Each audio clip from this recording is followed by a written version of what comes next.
Hey guys, it's Tyler here, welcome back to another video. I know it's been a while since I uploaded, but I do have a new phone now, so hopefully I'll be able to get some new videos coming out on a regular basis now. I will try my best. Things are a bit busy now, but I'll try my best to produce some good content.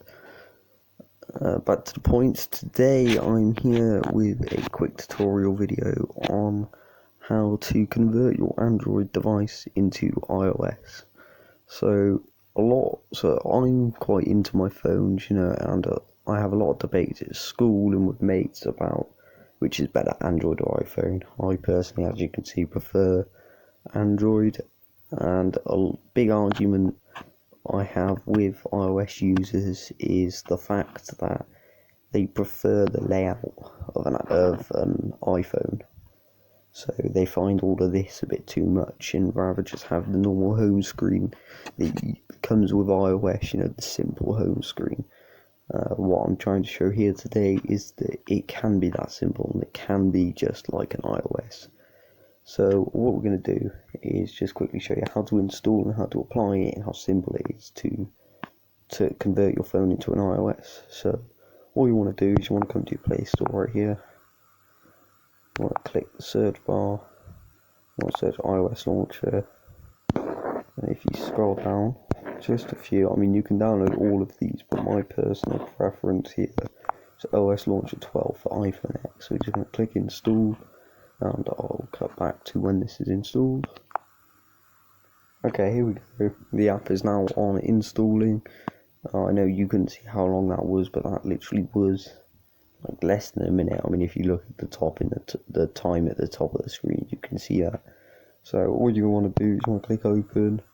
See, so when you load in, it does take a bit of time, but not too long to make a huge difference. My phone is quite a budget phone, so it may take longer. Just going to skip this out here. So what you want to do, you can choose your own wallpapers, or you can take off the OS launcher wallpapers, and then you can just keep whatever you've got.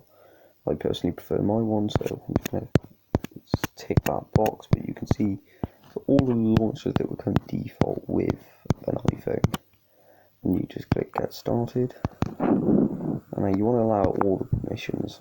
I know a lot of people don't trust that, but believe me when I say this app is completely safe to use. There is nothing bad with this app.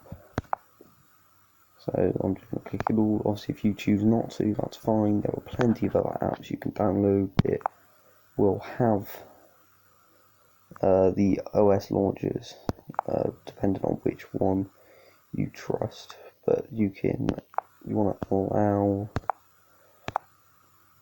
I didn't mean to actually click lock screen and notifications, but you can do if you want.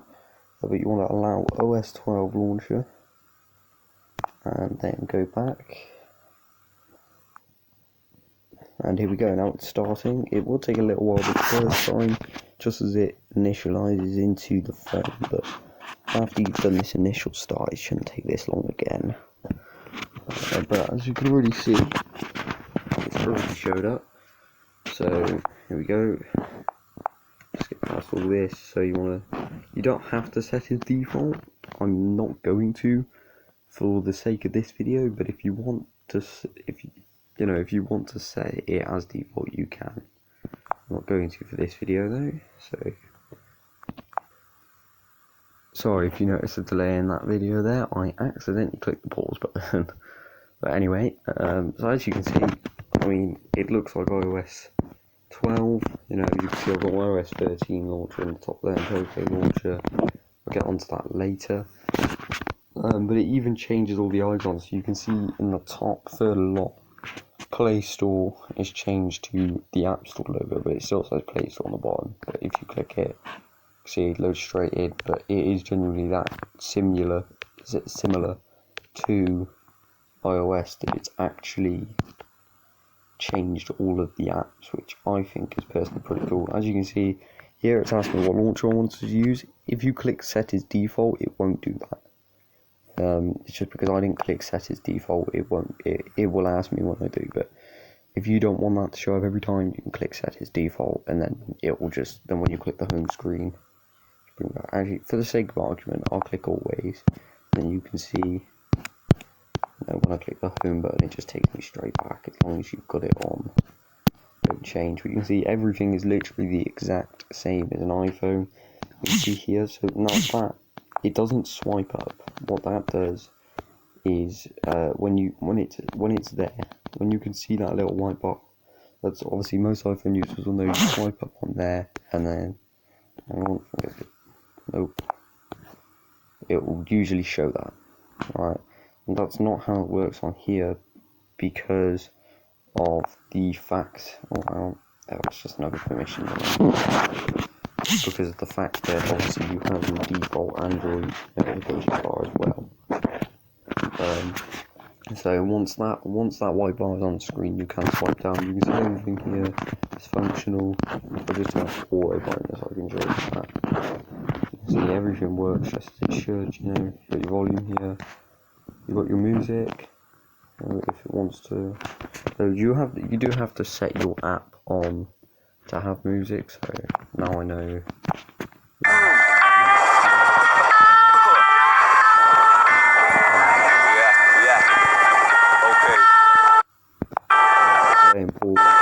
We can skip. No, it's not. It is skipping. It's just because I have that song on repeat. You got Bluetooth, you got airplane mode. I mean it all works perfectly. I've never had an issue using this. I mean, I personally prefer to not use it because I do like the layout of other Android launchers. This phone default runs on Android 8.0, also known as Oreo. But I'll make another video on the best launchers at some other point. But you can see it changed all the icons. Like at the bottom, the settings button is changed. Still the exact same as you would get before. But I mean, you can see there, it's not a difficult job to change your Android into an iOS, which I personally think is great, because the biggest argument people have for iOS is Android's too complicated. You can see you do get one little ad there, but I don't think that's an issue, and you can remove the ads. But I mean, you can see it's no different from iOS. It really isn't. It's the exact same, and you saw how simple it was to do it. I mean, if you decide that you want to switch back, all you do, go into your settings, click the home bar, search bar, then you search home, close, click on home app again, and then you can see all your launchers show up. The default for this phone is launcher free, and then you can see, just get rid of that. You come to the home menu and it's all changed. See, it's back to normal, just like it would be before. Which is, I honestly think this is just great that you can change, to your normal Android launchers and back to your iOS launchers whenever you want. So I'm going to end the video there. You can see, it's simple, it's easy, and it just works. So thanks for watching, guys, and I'll see you in the next video.